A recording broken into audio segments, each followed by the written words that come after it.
Hey, what's up, YugiTube? This is DFishFan, and today I am bringing you a new segment of mine called Cards to Not Forget About. Pretty much, this is going to be like a card of the day type thing, or card of the month, or very similar actually to a teammate of mine on Team DTF's channel, which I'll go ahead and put up there. Fair play. Whoop. Cards that you don't know about that are potentially good, or something to that is the title, something like that. So, just a card segment that I'm going to be starting. I think this one's a little different, and sorry if I cough and stuff. I haven't been feeling the greatest recently, but nonetheless, this is a segment that's going to differ a little bit from the usual, because I'm not only going to talk about cards that are potentially good right now, I'm also going to talk about cards that are potentially good in the future. Maybe not for a specific deck or archetype or purpose, but can possibly, or let's see, have potential to possibly be good with, I don't know, maybe a new archetype that may come out or something like that. Okay? So, let's get right to it. I'm going to start off with Fusion Gate. Now, this one usually only sees action in elemental hero decks for a good reason. It's a field spell that you can remove the excuse me. You can remove the targets for your fusion summon from your hand or field. From play. Now, a deck recently topped in the OCG. I don't know if it was 1 or 2 tournaments, but recently topped, maining I believe 2 fusion gates, and that was the main focus of the deck, was to fusion gate. And then they have a card over there in the OCG called Parallel Fusion or Parallel World Fusion or something like that. Pretty much what it does is cards that are removed from play go back into either the deck or the graveyard, I don't recall, and you get to special summon the target monster. Example, if you have an elemental hero Alias and a Stratos removed from play, you activate Parallel Fusion. You can either put them in your deck or graveyard, I don't remember which one exactly right now, and you get to special summon elemental hero, the Shining. That's how simple it can be. You combo that card with Fusion Gate, and you have an instant +2. Because if you fusion, send them to remove pile, special summon your monster that you targeted with Fusion Gate, then Parallel World Fusion, bring them back. You can also Miracle Fusion and stuff like that. So do not forget about Fusion Gate.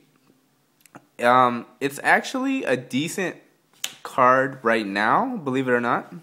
I actually tried it for my Shining Judgment deck.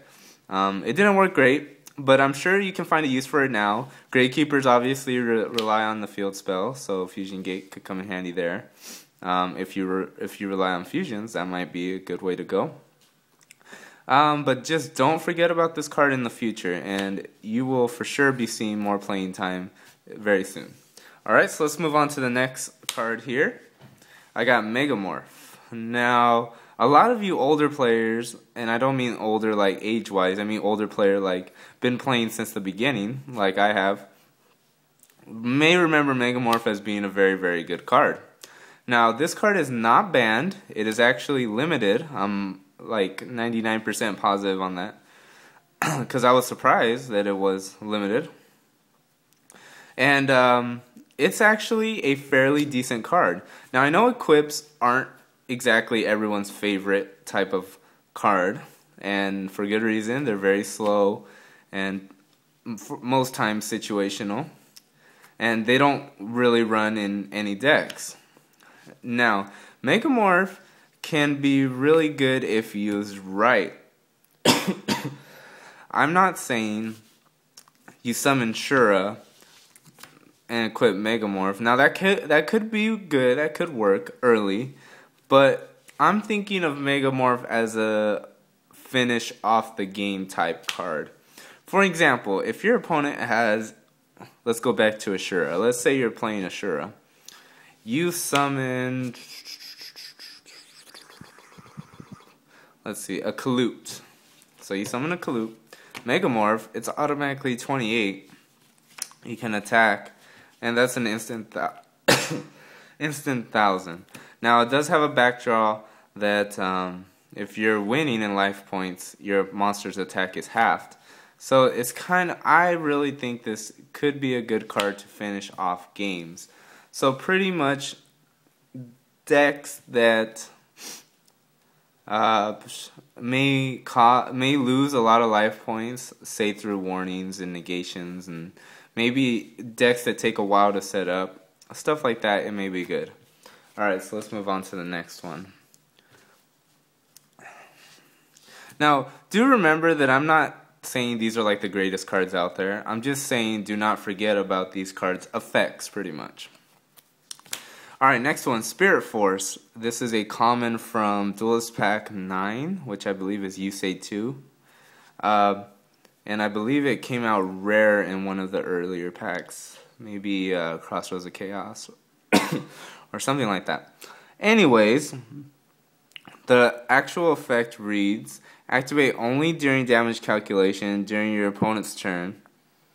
You take no battle damage from that battle. So you activate during damage calc. So you can chain to, I believe you should be able to chain to a Kalute and Honest. If I'm wrong, go ahead and correct me, but I'm pretty positive because damage calculation is the last possible time to start a chain over there. You take no battle damage from that battle. Then you can add, and then you can add a warrior type tuner monster with 1500 or less defense from your graveyard to your hand. Now right now there's not a lot of purposes for this card. I can think of maybe a couple. See, Junk Warrior I believe is a warrior. You can, if you run like a Yusei type deck, which is pretty much obviously what this card was made for. I can't think of anything else. But in the future, 6 AMs I guess, but that's pretty stupid. They can search out their tuner, I believe. Oh no, he has 2000 defense, I believe. So, never mind, scratch that. You wouldn't want to run him anyways, that deck is too aggro. But I really think of this card more as a future possibility card. What if there is a deck in the future that revolves around a 1500 or less defense tuner and getting him out? This card could really speed it up, and to top it off, it can also become a Wabaku where you don't take any damage. So it's kind of like a two birds with one stone type card, which I think has a lot of potential. So let's move on to the next one. Non-aggression area. This is a card from Pharaonic Guardian, an older card, as you can tell. And the effect is you can only activate this card during your standby phase. Discard one card from your hand to the graveyard. Your opponent cannot normal summon, set, and or special summon during their next turn. Sorry for the camera movement, guys. My hands are kind of hurting. Hopefully I'm not covering up the speakers either. I tend to have that problem. But honestly, if it wasn't for this first effect where you can only activate this card during your standby phase, this card would be very broken and would probably be banned because its effect is so great. But it is still a very decent card. So pretty much what you can do is you draw, activate, discard a card, and then your opponent cannot summon at all during their next turn. So the type of deck I can see this running into, I tried it out in my a deck of mine, and it did not work well. I'll be honest, it did not work well, but maybe it was a type of deck. And I can really see this becoming popular if there's a deck that just has so much field presence, so much field control, that it doesn't really matter if they have to activate it during their standby and discard a card. because they already have field presence, and they're going to maintain that presence while all you can do is set back row, for example. So this is definitely a control type card, and I can see this being pretty decent in the future. Alright, or with the right deck, I might say. Alright, last card of this first segment is Vanity's Emptiness. This is actually a pretty newer card. It is a common from Star Strike Blast, a continuous trap. Neither player can special summon monsters. That's pretty much it. Destroy this card when a card is sent from the deck or the field to the graveyard. Now, the main reason I see this card possibly doing decent in the future or with the right deck is the fact that it's a trap that's chainable. So, let me give you an example. You were playing 6-Sam or X-Sabers, Blackwings, yada yada yada. Okay? So, you have a Spirit Reaper face down, or say you don't have any monsters. So they can summon Full Helm Knight, or sorry. They can summon Bogart Knight. You can activate Vanity's Emptiness. They can't special summon, so they can't use this effect because of the chain. They summon Blackwings, let's see, they summon Blizzard, Vanity's Emptiness. They summon Shura, and you know they're going to swarm with Bora or so-and-so. Vanity's Emptiness, let's see what else. Their Shura attacks, you activate Vanity's Emptiness. So even though the monster is destroyed, they cannot special summon. 6 Sams, they activate their Kagamusha, which I believe is the one that specials another 6 Sam, like a Marauding Captain. You activate Vanity's Emptiness.